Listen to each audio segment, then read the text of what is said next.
Hi, good afternoon. Welcome to our webinar, Take Good Care, Conversations about Leading and Managing Well-Being in Challenging Times.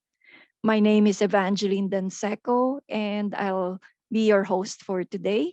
I'm a senior researcher at the Ontario Center of Excellence for Child and Youth Mental Health, and I'll be joined by our Executive Director, Purnima Sundar.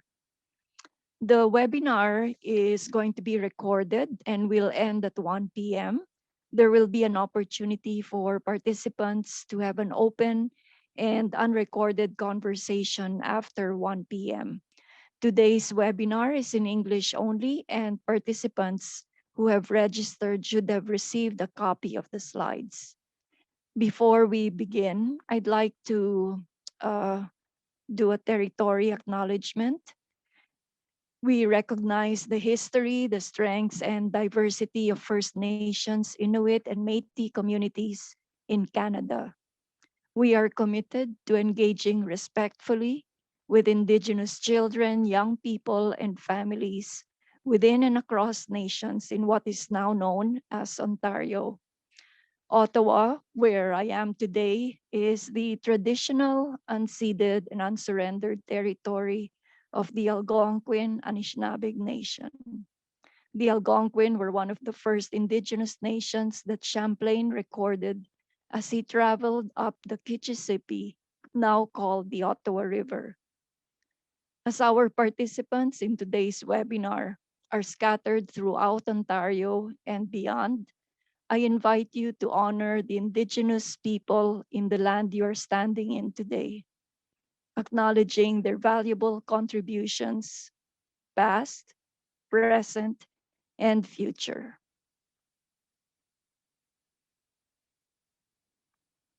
I'll go over these housekeeping notes fairly quickly.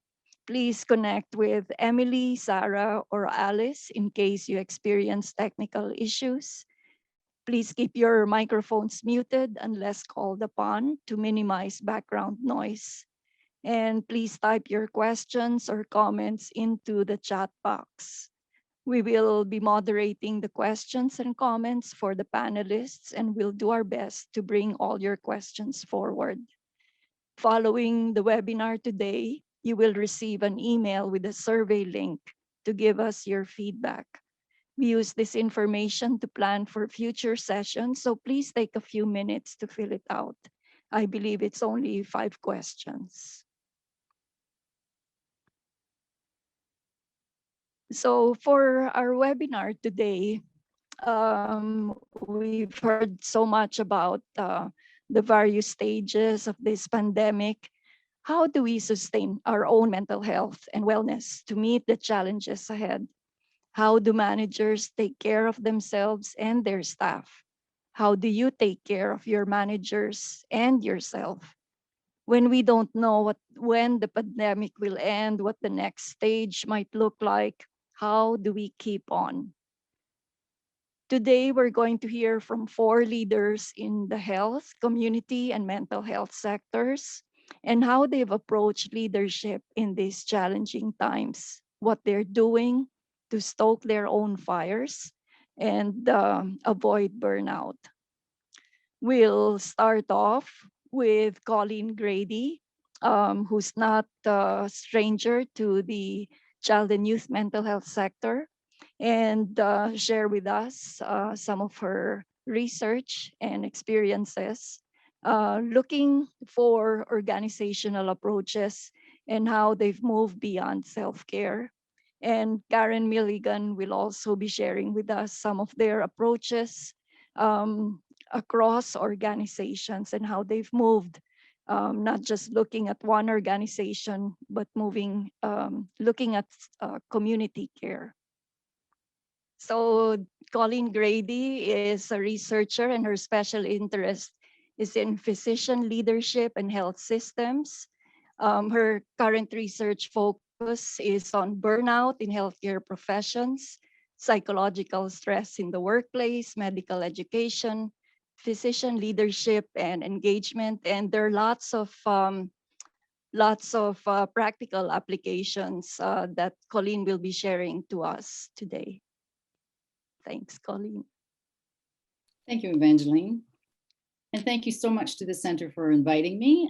It's wonderful to see so many people here. I'm happy to share a little bit of what I can in terms of my research.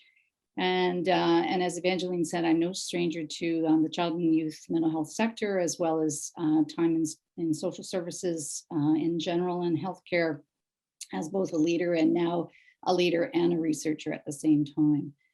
So just to get an idea in terms of finding out a little bit about the organizations that you work at currently, I'd like to start with three questions, three statements actually, that I'd like you to respond to. So could we have the poll put up, please? So the response is yes, no, or not sure.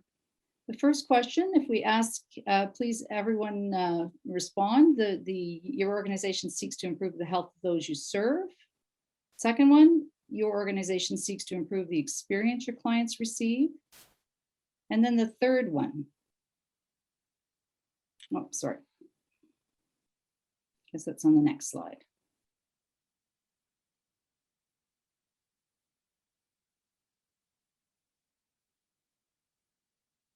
There's a third question.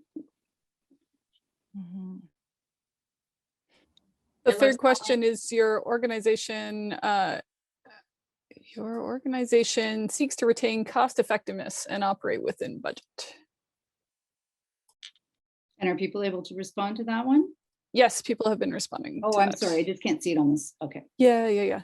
And is it safe to assume that the majority have said yes in the third one as well? Yes, that's correct as well. So there's 100% in the first two, and the last one, which it sounds like maybe there's a few folks having difficulty responding to, but the last answer for question 3 is 93%. So excellent. Almost everyone, if not everyone. Excellent. Thank you so much. So thank you very much for participating in that. What the majority of you have just told everyone here is that your organization engages in the triple aim. That's called the triple aim. So that trio of goals, better health, aiming for better health of the population you serve, better experience of care, as well as at a better cost. I'm sure I'm preaching to the converted here when I say that, you may know that the triple aim was coined by Don Berwick at the Institute for Healthcare Improvement back around 2008. And it's the objective of many healthcare organizations, and rightly so. That's certainly, nobody can argue with those goals. Thank you. We can take the poll down. Thank you.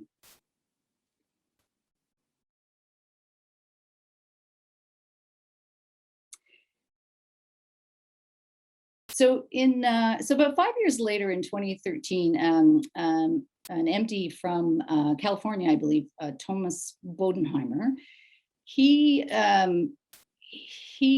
chose to add a fourth aim, which is now obviously the quadruple aim. And if we can have that slide up, please.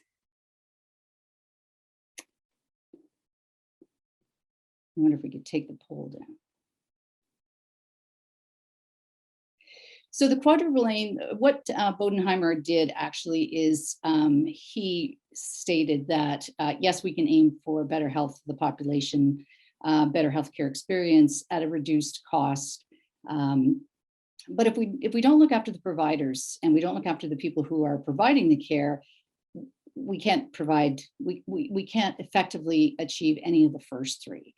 So this is where joy in work comes in. And there are many different slides that you can find, graphic representations of the quadruple aim. This one happens to say joy of work, but essentially it's better care for the carers, the caregivers.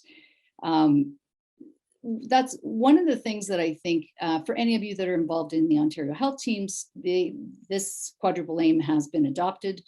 But based on what I've seen so far, I think it's great to have a framework. It's great to have this as a goal, but I also think that we need to have some heart in it, and we need to start to measure that. So going back to the triple aim that you all said that, almost all of you said that your organization aims for, is I'm assuming then that if these are your goals, then you're also measuring these goals. How do you know that you're achieving these goals? So for instance, better health, you may have annual surveys, however you do it, but likely you're asking questions around, have you been able to self-manage better? Have you noticed improvements in your health? Better experience, you might be asking questions around access or programs and services and the delivery of those, and how those have been received. In terms of the third aim, the costs, reasonable costs, that's probably an internal metric that you're using. So you're looking at variance reports, you're looking at perhaps better integration of care. So there's less episodic episodes or less episodic care, which is much more costly. But in terms of the joy at work, provider well-being, and are you measuring that, and how do we measure that? But you might ask questions like, or people might respond to, I'm feeling supported by the organization I work at. I feel that they make good use of my skills at work. And most days I feel joyful when I'm at work. Without a focus on the fourth aim, again, I'll emphasize the first three I think are pretty impossible to achieve. So this leads me to my second point, which is psychological stress in the workplace. And I wonder if we can have that the next slide, please. Are we able to take the poll down? It seems to be right in the middle. Can other folks maybe in the audience let me know if they're still seeing the poll up? I thought I had taken it down earlier, so Oh, I'm is it wondering just if me? that's a speaker view. Yeah, you Oh, can, I'm Okay. sorry. you can Okay. take it down. Okay, just Yeah, me. it looks like audience members are saying they're not seeing the poll, just Okay. to check in with you. Excellent, thank you. So we do know that burnout and exhaustion are key workforce factors, and certainly challenge how we show up at work, challenge us, challenge our families, have an impact on our communities as well. We also know that over the last 13, 14 months, we've been living in, as Evangeline pointed out, or her son, unprecedented times. None of us have dealt with a pandemic before. We're all pushed to the edge. So we know stress is there. We can see it, we can hear it, we can see it on faces, even if they are in Zoom. I've seen it with my own staff in terms of emotional breakdowns when I least expected it or didn't anticipate it. So this is a resource that I think I'm hoping that some of you might either know or at least go to after this webinar. It's the national standard that was commissioned by the Mental Health Commission of Canada in psychological health and safety in the workplace. And it's a really good resource to start the conversation, as well as to provide some assessment tools and some strategies that can be put in place. But I think starting the conversation around the quadruple aim and ensuring that your organization has adopted all four aims is really important. I also think right now the pandemic has obviously highlighted mental health for everyone in every workplace.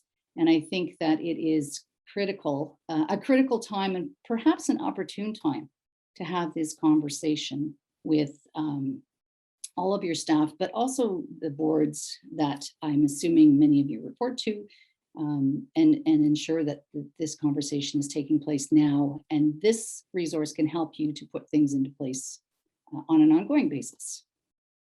So that brings me to my third point, leadership. And the next slide, please. Wellness modules won't cut it. Burnout is huge. It is not something that's a one-shot deal. Building resiliency is something that, of course, is important.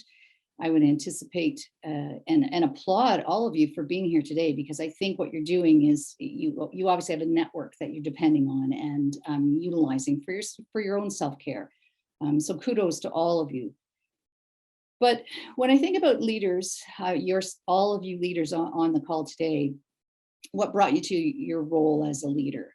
Probably your intelligence, likely, your commitment, your desire to make things better, you're compassionate, you're caring. All of those things likely describe everyone on this call. You probably, and you like to look after things, which means that throughout the pandemic, chances are you're looking after other people a lot more than you're able to look after yourself. Because you're in a leadership role, you're also supporting all your employees. And that adds to the fact that you're living through the pandemic too. You have stress at home, you may have children at home that are schooling from home. There's all kinds of things that we're all dealing with just as human beings. Leaders, I think, particularly healthcare leaders in healthcare right now, I have incredible sympathy for everyone because it's a really tough role to be in. And as a leader, people are looking to you to support them. So I have to look, sorry, I've got a couple of notes up here that I want to make sure that so most of my research recently has been with physicians in the workplace. And I had to think for this talk, I thought, what are the similarities between this group of leaders that are on this webinar and the physicians that I work with? Lots of similarities: intelligence, caring, compassion, dedicated to the work, wanting to make a difference, and generally caring for others, and your own self-care is likely taking a back seat. This is no different for physicians. A lot of time, physicians are left on their own, and I'm assuming that many leaders are as well. So that is resiliency training, do some more yoga, do some more exercise, and just make sure that you're strong for the rest of your team. Nothing wrong with that. Those are all very good strategies. But I think sadly, this equates to blaming the victim for being burned out. And so my research right now is looking at how can we make organizations look different? And how can we have organizations take on this quadruple aim in a very structured and a realistic way? One key difference that I have that I do think exists between physicians and this group of leaders here today is that physicians often feel unable to make any organizational change. That's where I think you're able to potentially make some change. And that's where I would suggest that having some control or some ability to be proactive around the issues of burnout and wellness at work, that I would strongly encourage you to sort of look in that direction to see what can be done. I think starting the conversation with the boards of directors, most of the boards I've worked with, I think that the further away you are from the coalface, the less heat you feel.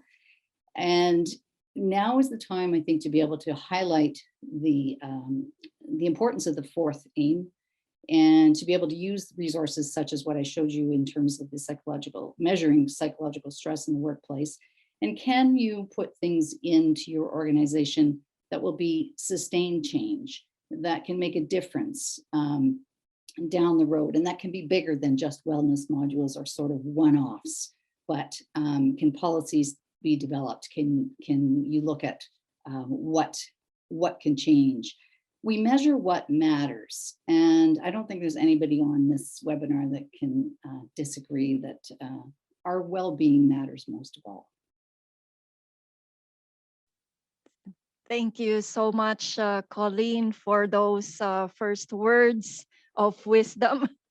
Yes, it's very important, very critical to be well, and even if we're not well, to make the efforts towards those. And it's great that you're looking at those organizational approaches, because like looking at this ship, it's big, it's huge. It's not something that one individual can take on, and it's very much a systemic issue. We'll hear next from Karen Milligan, who was, she's an executive director at Ontario 211. Next slide, Emily.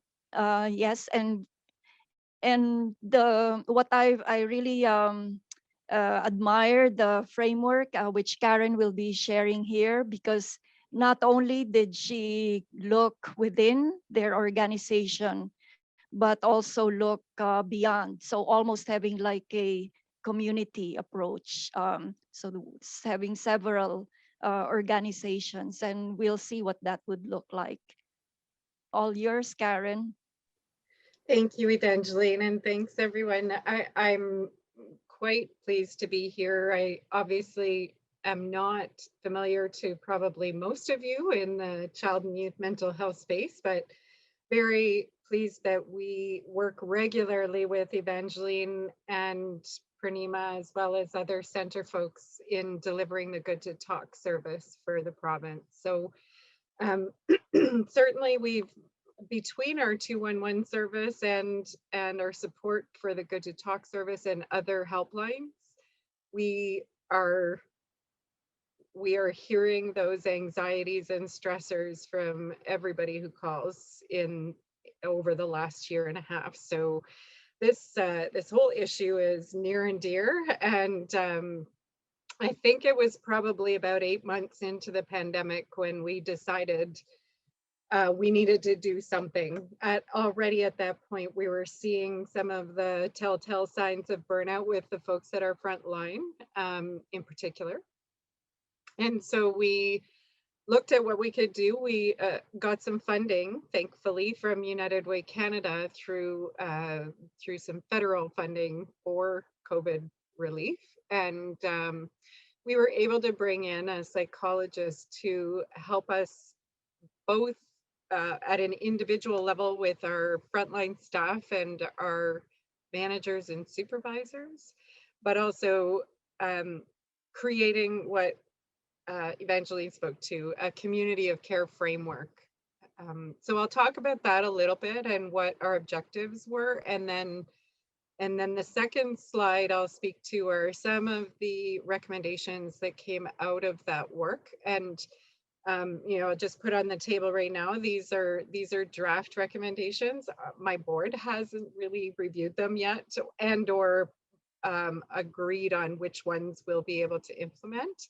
But certainly, I'm happy to share them here today, because I do think there's lots of great examples of things that can be done that are relatively easy to implement, and then other things that can be done but require a little bit more planning and strategy. So next slide, if you don't mind, please. And initially, as I say, what we had decided was that, again, we were seeing this whole thing around uncertainty and really unprecedented levels of change. And for the 211 system, I guess to put that in perspective, we have about 60,000 programs and services that are part of our information referral database for Ontario, and in a number of different areas, mental health clearly being one of them. But when COVID first broke out and the very first shutdowns took place, pretty much every one of those 60,000 resource records, the records about the programs and services, had to change as well, because people were either no longer offering them in person, or they had to go to a virtual environment, or they had to shut their doors for a period of time and work through a larger agency who had that excuse me, that capacity for virtual service. So immense changes, and of course, we were able to respond quickly, and because we were already there and we're a 24/7 service, so it was easy for us to jump in. But several months in, what we know happens is that those who do offer care, usually who are in those caregiving roles, are the least likely to sort of identify that they themselves need help, and the least likely to say to a supervisor or manager that they need support. We did see, for example, of the organizations involved in delivering 211, some of them had EAP programs in place already. However, they were not being well subscribed. So that's just a little bit of the context around why did we do this. We certainly feel that 211 provides that compassionate care in a very respectful way to the people that call us or chat with us, but we were finding that within our service system, which involves you know, about 6 different contact centers as well as several different data partners within that service system, we weren't necessarily leveraging that care and compassion for the work we were doing with each other. So that, you know, that could be between the senior levels of management and the front lines, or it could be across the different organizations responsible for providing the 211 service. And I guess the added complexity in that is that, of course, for the most part, those frontline staff answering the phones were not Ontario 211 services employees. So you know, the well-being of staff, wellness of our front lines is paramount, but we had very little control over what was actually happening on the ground because they're not our employees. So all to say, we set to work. We hired this psychologist. I'll refer to her as Dr. Taslim. She's got a hyphenated last name, and she always asks us to refer to her as just Taslim or Dr. Taslim.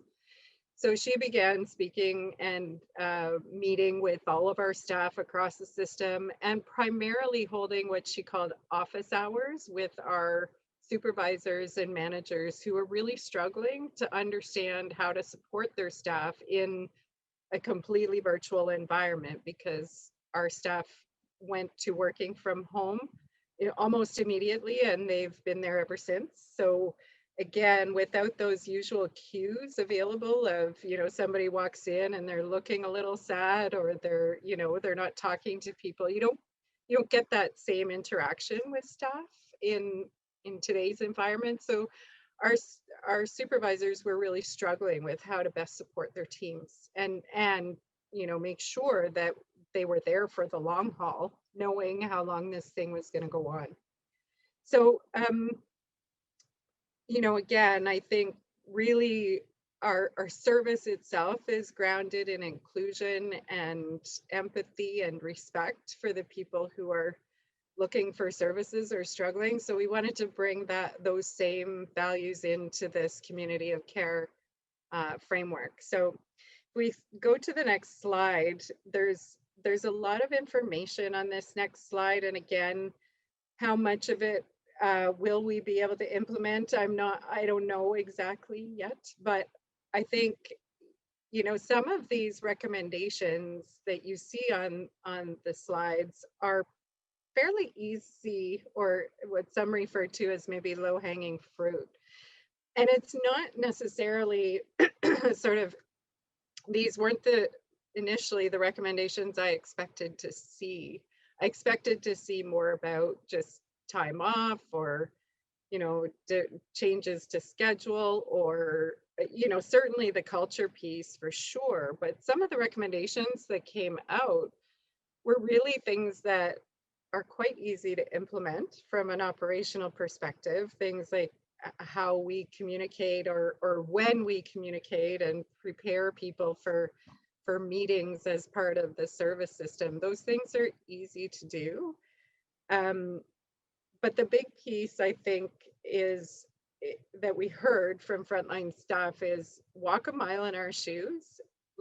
Like, listen to some of these calls that we're taking, you know, understand the kinds of stress that others are dealing with.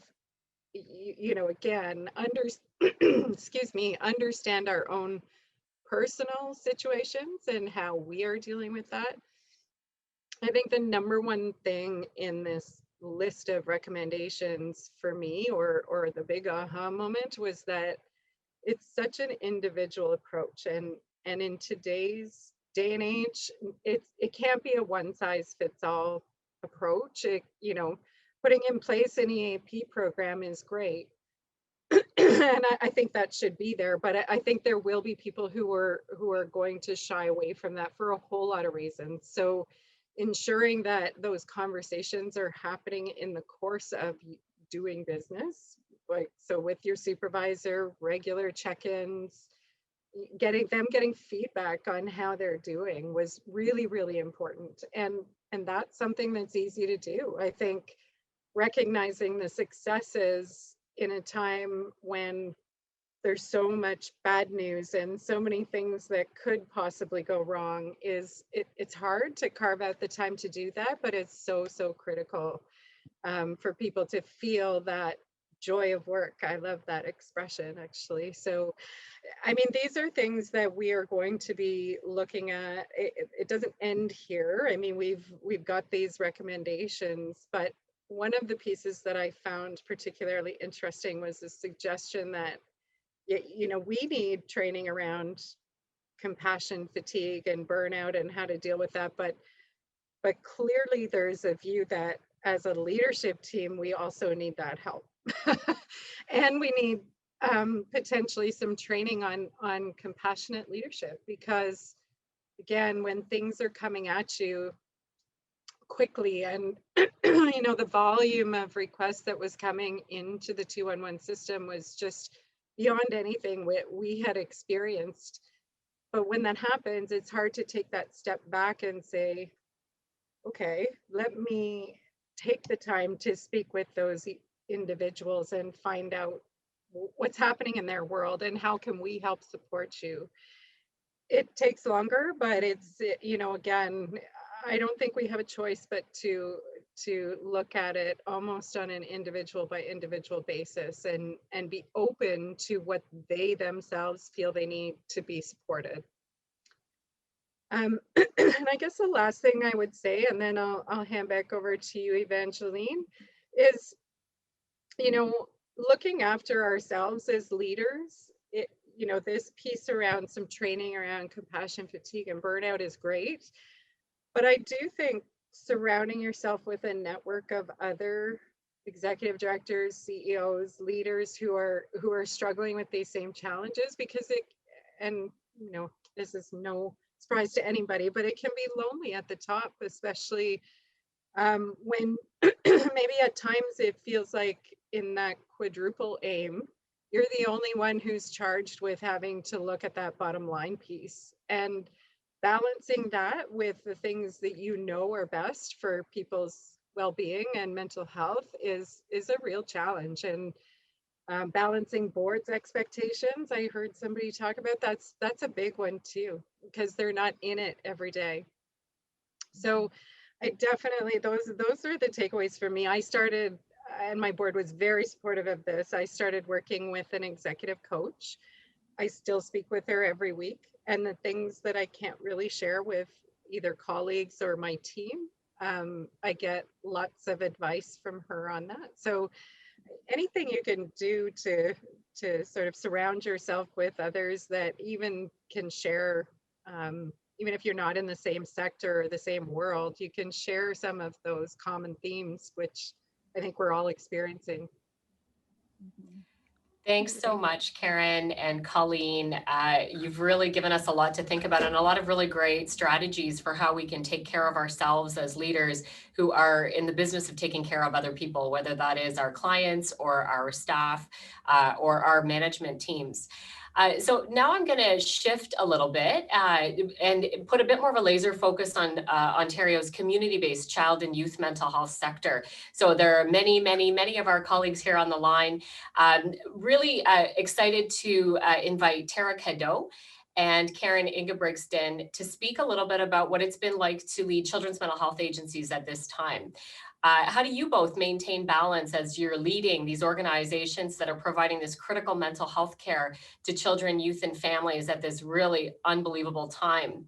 How do you maintain that balance? How do you inspire your team at a time when, you know, the pandemic is a pretty uninspiring kind of thing? And how do you find those ways of making sure that your staff are engaged, your management team is engaged, and that you continue to remain engaged in sort of playing that leadership role? So maybe I'll just hand it over to Tara. Emily, can we flip the slide to Tara's slide? just briefly, and then we can actually remove the slides. Tara doesn't have slides to share at this time, so we can just sort of watch her speak to us. So over to you, Tara. Thanks, Fermina, and thanks to the Center for pulling together this really important conversation today. So for those of you who know me, and I was looking at the participant list, and many familiar names on the participant list. I generally am the overachiever that comes with, Uber slides, all perfect. But I think that is really symbolic of the fact that, I've learned a lot through the last year. And so I'm going to change it up just a little bit in terms of speaking about, broad concepts. I want to share with you a little bit about what we've done as an organization. And then maybe share with you a little bit about what I've learned, both as a leader and personally, that I think has been beneficial as we start to come through this third wave. Certainly, this has been a bit of a roller coaster ride. I think we can all agree that none of us have been through a pandemic before. And so in wave one, the focus certainly was on addressing the fear of our staff. So we're a little bit unusual as a child and youth mental health organization. We are all attached to a hospital. And so in my role, not only as the executive lead for child and youth mental health lead agency, I also had the honor of wearing the co-chair of the incident management hat, the seat there in terms of the hospital's response to COVID. And so it has been an extraordinary journey. In the first wave, it was really about our staff had a lot of fear. And so at the same time, when all of those of us in leadership roles were trying to address our own fears around this, we had to address the fact that our staff were fearful. And I think one of the important ways that we helped combat that was really through constant communication and education, but at the same time also celebrating our successes as an organization as we move through it. But in addition to that, I think as leaders, things were changing constantly all the time. Even all these months after that first wave, I feel like the evidence is changing all the time. And so we would make decisions based on the evidence that we had at hand, based on our values as an organization and our mission as an organization. But then we'd wake up in the morning and find the evidence had changed and we had to make different decisions. And that was really difficult on us as leaders, and it was difficult on our staff. But what we said to them from the very beginning is, we are going through this journey together. We've got your back. We're here to help guide and keep you safe and keep those that we serve safe. But we are going to have to make, course corrections as we learn more, as we move through this process. And so again, in the early stages, it was really about communicating bidirectionally as much as possible, allowing our team members from across the organization to submit questions anonymously. And then we would host town halls where our CEO would answer their questions and allow dialogue and address some of those fears and concerns. But always remembering to celebrate and to thank our team members. Sometimes we get so caught up in the mix of it that we forget to thank these folks who are working tirelessly on the front lines. At that same time, many of our community mental health employees had to pivot really quickly into this virtual space that we had been resisting, I'm sure, on many levels for years, but we knew we needed to do that. And so, change at any time can be difficult, but change in the middle of an unprecedented pandemic was significant. And so many of our leaders started to do check-ins with their team, but not typical check-ins. I've always had check-ins with my team to make sure our work was on task, but then I implemented just a half-hour Monday check-in so I could actually have eyes on my team members to make sure that they are okay from a mental health perspective. And one of the things that I think as we moved through wave 2 and the fatigue started to set in, we needed to be mindful of allowing people to say, I'm not okay. And being okay with the fact that none of us right now are operating at the same level that we were. You know, many of us around this virtual table today are, given just the nature of who we are in our leadership roles, we tend to be type A, overachievers. You know, for me, if I wasn't functioning at 150%, I was in my own head somehow a slacker. And my team members, I've always, you know, expected my team to deliver as well. And so we've had to have conversations about the realities of many of us are not functioning at our normal levels. We're at home dealing with our own personal struggles, whether it's, you know, trying to help kids learn virtually, or maybe you have an aging parent that you've moved into your home to take care of, to protect them during this time. Or, you know, you've had other personal struggles that have been significant in the middle of all of this. And I'm one of those people who've had significant life changes in the middle of all of this happening. And so I've had to be hyper vigilant about my own mental health, and I haven't always gotten it right. But I think the important thing is that we're continuing to have a dialogue, particularly those of us in mental health who have always said, you know, we need to talk about when we're not well. And just because we're leaders doesn't mean that we too don't struggle from, you know, some of the impacts of the pandemic and some of the other things that might be happening in our life. So yes, of course, we have EAP. We've done a ton of virtual lunch and learns on various things. We have the good fortune in our organization to have an outstanding communications team who has come up with some really creative ways to celebrate our staff. And one of those included allowing our staff to tell their COVID story in a really safe way to help them not only express what they had been going through and to tell their story, but also to inform their colleagues, you know, that life isn't, you know, peachy, that everyone has a different journey. And so to kick that off, we had our CEO and members of our executive team talk about their own struggles. And that at the same time, while we're trying to lead the team through the pandemic, you know, people are getting divorced, people are losing loved ones, people are struggling financially, people are having whatever their struggle is. And so, you know, I think it was quite powerful for members of our executive team to say, I wasn't doing okay. So I myself reached out to EAP. I went and got help, and you can too. I think that's quite powerful. And as a result of that, we've had staff members who have come forward and said, you know, I've struggled in the past with addictions and I've been doing very, very well. And I had a relapse because of the pandemic, but I sought help and I'm doing better now. And thank you for allowing me the safe space to be honest. So I think that as leaders, I think one of the things that we need to do is, while we have a responsibility to ensure that the work is getting done, I think we need to take that extra step to make sure that we're meeting people where they are and that we're understanding what their reality is and we're adjusting our expectations for each of them based on that. Again, not to say that they shouldn't be held accountable for their, you know, meeting the needs of the work. That's absolutely a must. But we need to take the time to understand who they are, where they're at, and what their new realities might be. I think it's important to remember as well that we're going to get through this. You know, we have to keep our eye on the fact that we will get to the other side of this. And yes, life may not go back to what we previously knew. It may be different in many ways, but we have to, you know, encourage our teams that we're going to get through this. And then when we do get to the other side of this, reevaluate what leadership and what our team's functioning needs to be. Some of the other things that we've done is we've continued to do pulse surveys and evaluate how are we doing as an organization in terms of supporting you and getting their feedback and introducing new things.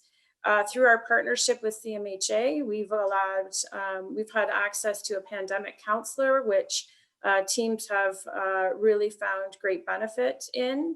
We've held virtual family events so that kids can do something fun online and stay connected.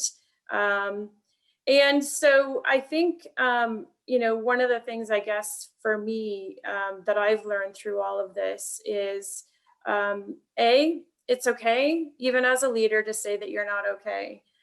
It's okay to say, you know what, I need to take a day or two to rebalance, to shut things off, and get connected, be it with nature or virtually with my family and friends, to do whatever I need to do to make sure that when I do come back, I can support my team in the best way possible.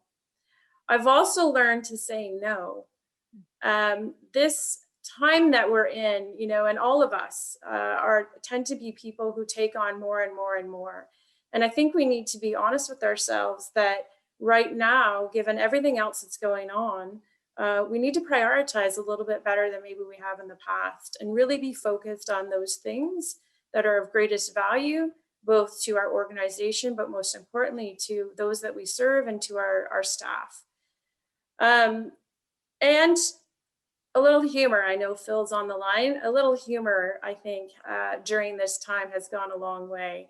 I have a tremendous colleague that I have the pleasure to work with on the incident management team who, without fail, every morning at 5:30 a.m. sends the incident management team a humorous COVID-related meme. And I have to tell you that on the days that he sleeps in, I get a little concerned about where he is. But I'll tell you that humor through all of this has been tremendous. It helps to solidify us as a team, but really, what can you do at times than laugh at ourselves and some of this, and not take ourselves in this entire situation so seriously all the time. And I think the last thing that I will say is, you know, as we talk about wave 3 and languishing, and just the reality of many of us ourselves feeling this fog. And if you haven't had an opportunity to read the article that was, I believe, in the Toronto news with regard to the notion of languishing, it's that notion between, you know, being mentally healthy and depression, where many of us, including our staff, are residing right now. I think it's important to acknowledge where we're at, and to do those things that we need to do to stay well. And many of us are our own worst enemies. We know what we're supposed to do to stay well, and yet we don't always do it. So you'll be happy to know, those of you on the line today that have been part of my journey over the last year, that I now have a yoga mat that sits just off to the side. And when I do have 5 minutes between back-to-back Zoom meetings, I take advantage of my yoga mat and starting to do things that I know all along I should have done, but maybe veered away from it. So I think the biggest message I guess I'll leave you with is to not pretend to be a superstar, that we're all human, and that the biggest thing I think we can do for our staff is be authentic and be honest, and create a space for our staff to express in a safe way what they're going through, and help them put together a plan that helps them be successful today and to the other side of this as well. So thank you for letting me be part of your conversation today. Thanks so much, Tara. That is just such incredible, wonderful wisdom and advice from the heart, and really, really important for us to hear. I think many of us empathize with many of the things you said, including that need to maintain some level of humor through all of this. Folks, if you are needing to leave, we will be continuing on. I know we started a few minutes late, so we do have a few extra minutes, but we will be sending along the slides to everybody who registered. So don't worry, you won't miss out on anything. And also just to note that article that Tara referenced, which I think was a brilliant article and really does capture where many, many people are today, is in the chat. Thanks so much, Alice, for putting that in there. I would like to invite Karen to speak next. She'll close us out. And as Evangeline said, we'll spend a bit of time just on the platform without recording once we wrap up, just so that you have a bit of an opportunity to do some informal debriefing and chatting if you are able to stay on. So Karen, over to you. Thank you very much, Pranima. And it's really great to be a part of this, and hopefully just provide a little bit of a window into our world from a bit of a northern perspective, and looking forward to sharing our story. If we could go to the next slide. So we'll start just with a quick overview of Firefly with a northern lens. and then share 4 of our sustaining leadership approaches that help carry us through the pandemic and hopefully help us all sleep a little better at night. And end with a reflection on what is sustaining me. So Firefly is a multi-service agency, and as you can see, we cover a wide, vast geographic area, and our services include children's mental health, children's rehabilitation services, child development services, childcare, and a range of community services across the Kenora and Rainy River districts. From a northern perspective, we're challenged by a very small population, a growing children's population, and that's spread across a huge area, and a high-risk population with few resources. So 13 months ago in my first COVID video message to staff, I said that this was a marathon, not a sprint. So that was week 1. And I had several comments from staff saying that they found that tremendously reassuring. I think if I tried to say that today, I would be run out of town. We're all a little weary, and it's gone way beyond an ultra marathon. Our fleet of 17 vehicles were parked, and planes, not the kind that Air Canada and Porter fly, if our northern services were grounded, closing all of that important in-person service and connections that happen between and among staff and with clients. But thanks to the expertise of our children's rehabilitation services staff who had been providing virtual services for far north clients, we were able to share knowledge and pivot quickly to virtual care. But in many ways, we're not all that different from others here today. We have learned from the work from across the province, and in many ways, virtual approaches were a great equalizer. It took that distance away for all of us. Next slide. I just threw this one in for a bit of a sense of humor because I always enjoy a smile. So perhaps an eye to the bright side could have been a decade ago. So next slide. On to our first of 4 sustaining leadership approaches. Communication. So prior to the pandemic, our staff engagement survey highlighted the need for more communication. And then when the pandemic began, we also had another survey, a pandemic engagement survey. We did that twice since the pandemic began, to hear from staff. And the early pandemic engagement survey again underscored the need for more frequent communication. And one of the benefits that happened with the virtual world was that it actually created a stronger sense of Firefly community. Everyone was on the screen. And every second week, we hold an all-staff meeting, alternating weeks with one meeting that is more focused on a work topic, and the second one more a lighthearted team event, sharing humor and different kinds of activities. Like many here today, we encouraged virtual coffee breaks, frequent updates, creative videos, used our social media tools to reach out to clients in our communities to share about information. Next slide. So I'll just share a kind of fun thing that we did as an example of one of our staff activities. Early on, we asked staff if they could bring to work their work buddies to share at a meeting.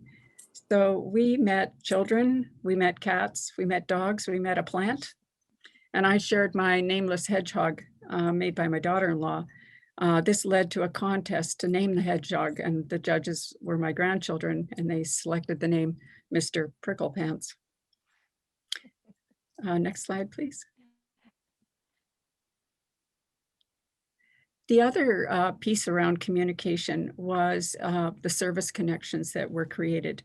There were virtual clinical collaborations, and with we implemented the virtual walk-in, which ensured that clients, no matter what community they were in, referencing back to that map, if they were in Red Lake and there was not someone available at the Red Lake site, the beauty of virtual walk-in was someone in our service area would be able to take the call that day. And reflecting on some literature on social networks and social supports, It's well known that in crisis situations, we tend to broaden our networks. We're not as closed in our systems. And that was really evident in our work with our community partners as well. There were increased linkages with the adult system locally and regionally, COVID tables, getting to know a lot more providers in our communities, housing, and even municipal bodies. And finally, having learned some lessons from the staff, and I'll get to this in the next slide, the Firefly board launched 4 virtual governance webinars with participation from far away as Hamilton. Next slide. So I wanted to focus on a second sustaining leadership approach for us, which was fostering autonomy. While we need to attend to safety of clients and staff, there's provincial directions, as Tara had said, that change almost every day, and it's really hard to keep up, and also it causes such uncertainty, and the restrictions, all of which we have very little of control. And I keep thinking about that, the old diagram of sphere of influence and sphere of control, and what you have no control over. So staff were encouraged to consider opportunities to pursue and areas of passion and interest. And one example was a virtual conference that was led by staff less than 2 months, planned, organized, and led by staff less than 2 months after the pandemic began. And the session topics included self-regulation, sensory processing, ADHD, FASD, speech language, early child development, mental health. There were 681 registrants for this conference. Next slide. And as you can see, they came from all over.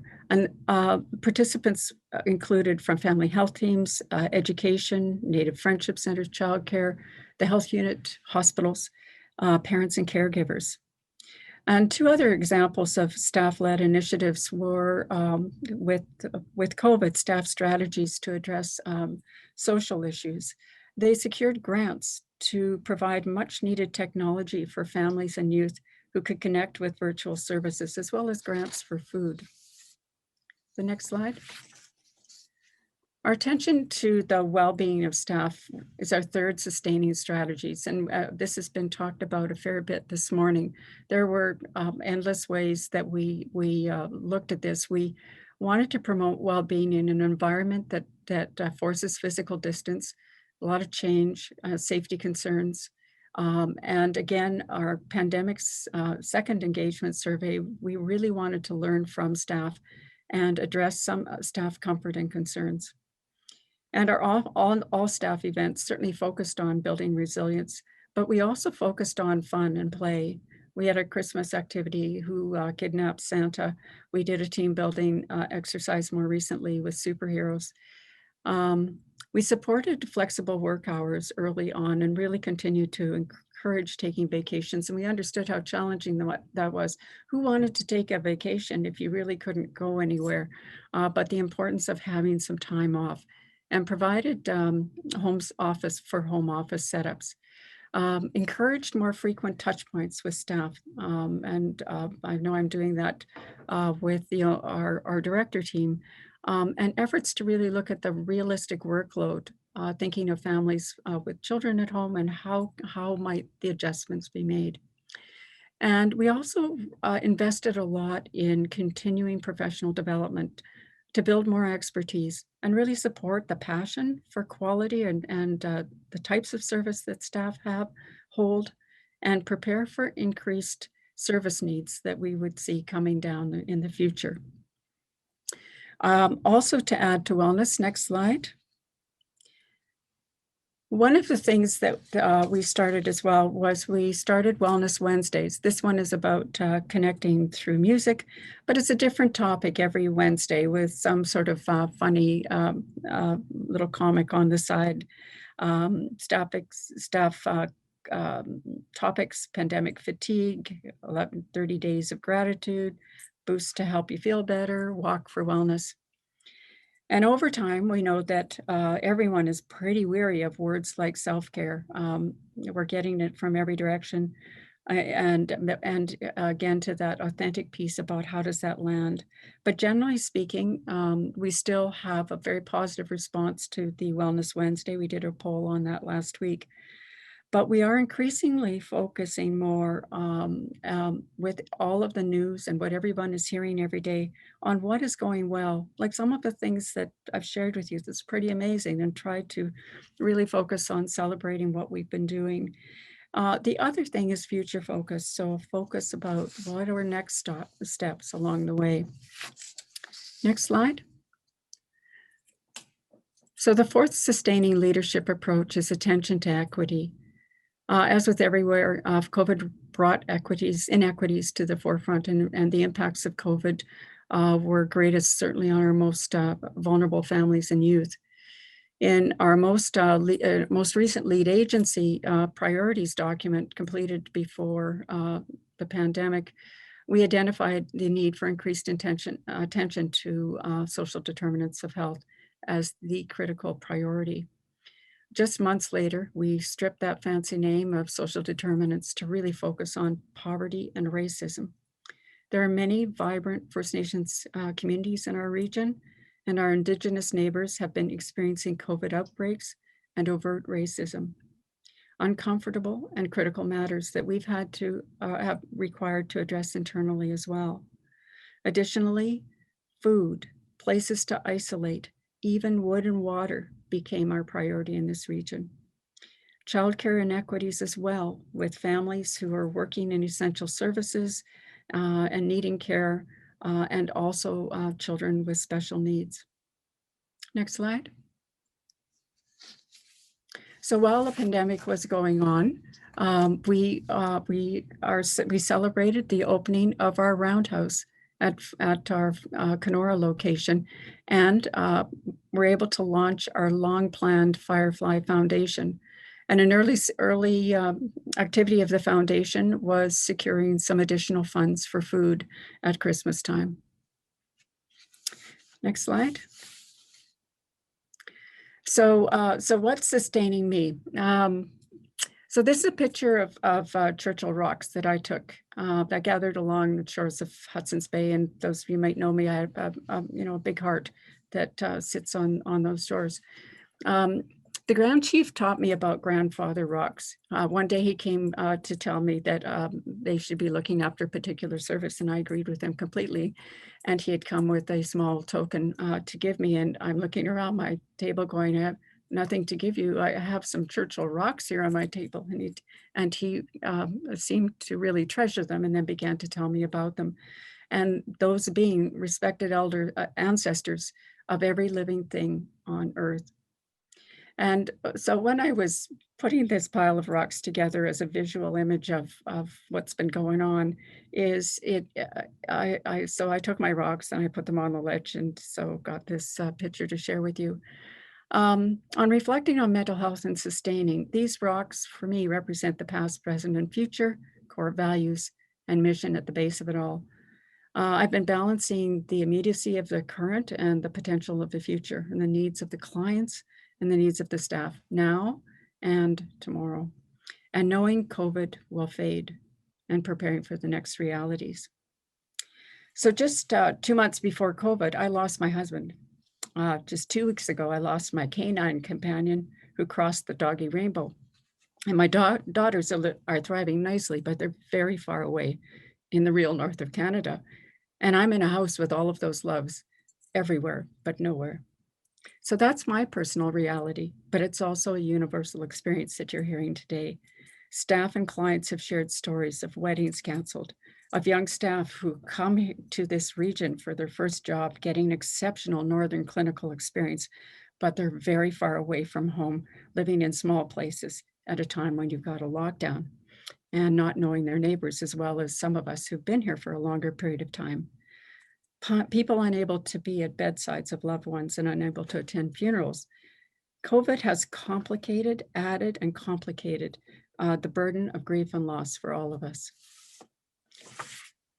I practice many of the important and very meaningful and helpful mental health recommendations as per our Wellness Wednesdays, and all those things that we know that we share with the people we serve. And for me, gratitude, I have a lot of that, and delight in acts of kindness. I've painted the inside of the house. I've listened to podcasts, read, grew an amazing crop of tomatoes, and continued running and biking. And I get outdoors. We have a lot of that around here. And I cried and I raged, and I found a lot to laugh about because I enjoy humor. And perhaps chronically optimistic, I seek the good and looking for opportunities COVID has presented to make a better future. I'm also most fortunate to really work alongside, well, my humble opinion, the best leadership team loaded with expertise, emotional intelligence, compassion, commitment, and Firefly staff who inspire me every day, as well as great colleagues across the province. As lots of you know, I've leaned on you from time to time, and I can't get better than that. And I'm smiling because I'm going to bookend this. I can't believe that Colleen said joy, but I embrace the word joy. And joy for me means a sense of purpose and hope. And so if I were to simply put what stokes my fire and it really revolves around three key propellants, or brighter lights. It sounds like a bit of a fire starter otherwise. The first is purpose. So like, why am I here? And I mean that both as personally and professionally. What's the mission? And striving to realize that. And the second is hope and optimism. And so, yes, we're attending to tough realities, and not to make this a Pollyanna thing. There have been some very positive, although sometimes initially not welcome, steps that have been taken that are helping to build those rocks and keep that balance. And the final one is foresight. And that's having a foot in the present and looking to the future. And we think about when we're talking with our children and they have their worries, and we're not when it's some little things that they're fussing about. I would say, well, let's put that on the calendar, and we'll mark that as the day that we're going to start worrying. But to think about, well, what will that week look like next week, and what will it look like next year? And I'm looking to a future. And I want to, as I've heard this week from someone else, resist the gravitational pull to back to normal. Looking to the trends in our sector, including technology and client expectations and the physical workspace and all of that sort of stuff. My fuel really is purpose, hope, and foresight in attending to what's going on right now, but also with an eye to the future. Next slide. So in our little world at this point, we are now beginning to launch a project that will imagine the way forward, that will inspire, hopefully, our staff in moving some of those pieces in addition to attending what is going on for them today. Thank you very much, Miigwech.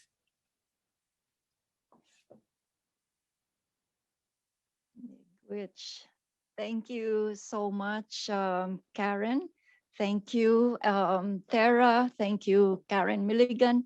And thank you, Colleen, for all your words of wisdom, sharing your experiences, both personal and professional. And it really reminds me of how, we're able to bring our whole selves to work. And there's no excuse now because we are working from home. And so that's the challenge, is to be able to show up and be the best of ourselves. And when that best is not possible, we still get up and meet where we are. Yes, there's joy, there's grief, there's compassion for others, there's caring. And our mental health sector is a very collaborative community. And I see that some people have, as I'm going through the chat, some people have relationships that you've built with your other friends in the system. And you have friends that you can go to, or if might be someone else outside the system. And anyway, I want to thank you so much for the speakers, for the participants. There's a lot of comments and feedback here in the chat. We'll be sending you shortly an evaluation.